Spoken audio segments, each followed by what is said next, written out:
نبئ عبادي أني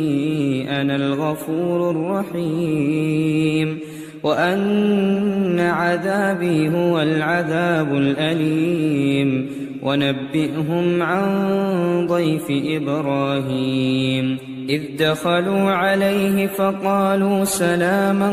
قال إنا منكم وجلون قالوا لا توجل إنا نبشرك بغلام عليم